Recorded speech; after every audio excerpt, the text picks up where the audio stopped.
I'm 28 and I'm not married. A lot of people ask me, why are you not married yet?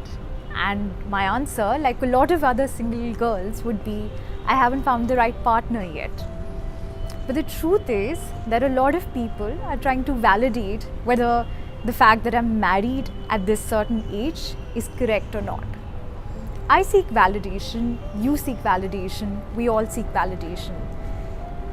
But validation can really affect our lives, and we need to understand when to stop seeking it.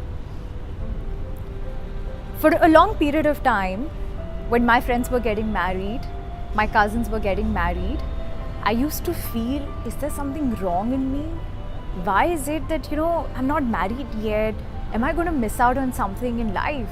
Will I have my children reared? Will it affect my life? Will it affect my family life? What will my parents think? A patent, Indian parents saying, oh, the girl should get married early. She should have children early. It's good overall. And there was always this conflict in me that, oh my God, I'm out of the rat race. I'm missing out on something. I'm working. I'm doing a lot of things. I'm happy. But as per the society, I'm not doing the right thing. And that would really affect me. It would make me question a lot of times, am I happy? Am I not happy? What should I do? How should I go about things?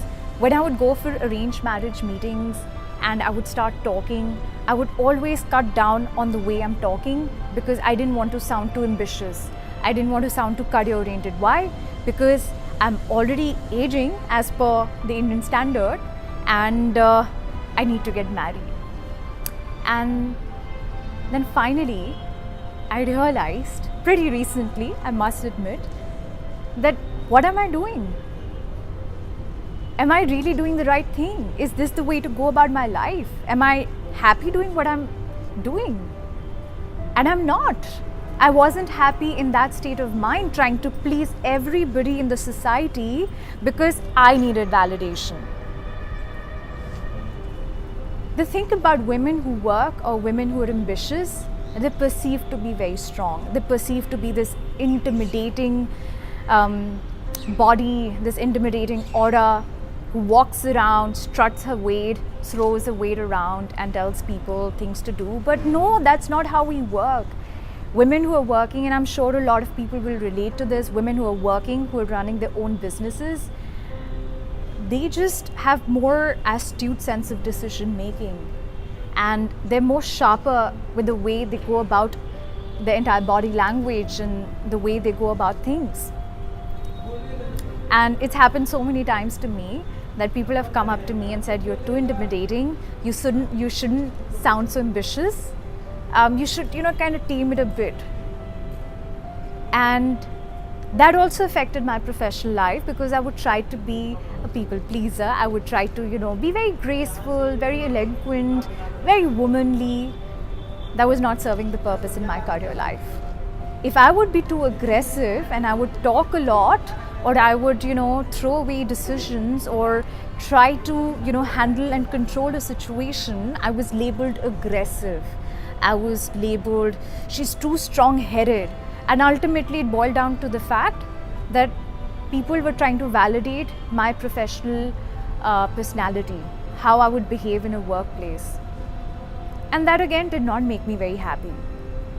Why should I be, or why should I act like someone who, is fitting in all the, characteristic traits what the society is describing?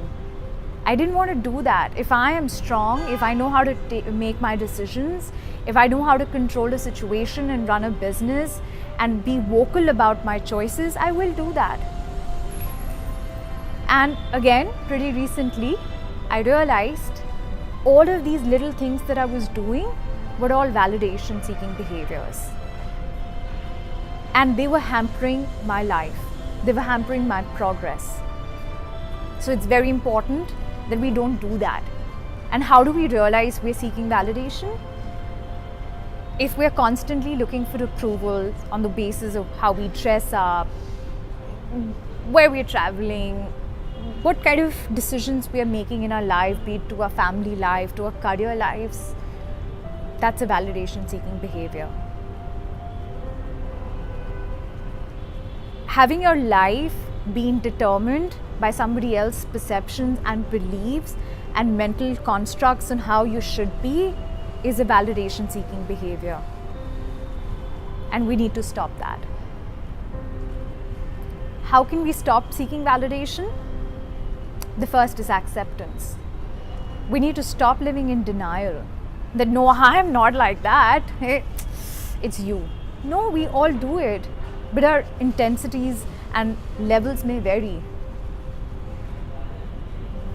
We need to recognize the fact that we are constantly seeking approval. It could be something on your social media, waiting for the likes, waiting for people's approvals, your boss liking your work, you working really hard just because you want your team's acceptance of your work. Stop it. Identify the triggers that lead to your validation seeking behavior. Is it because somebody in your childhood told you you're not enough? Is it because somebody in your relationship told you you're not good enough? Well, the truth is you're good enough. We all are good enough. And lastly, accept and move on. You've identified, you've recognized, you've become more aware, and each time you are in a position where you feel you want to take an approval, just stop. This is not to say that you should not take constructive criticism or constructive feedback. Identify the difference. Validation means seeking approval all the time, whereas constructive criticism or feedback means improving yourself. Our lives are too short, they're too unpredictable and too uncertain. Why live it being somebody else's when we can have our own? Stop seeking validation.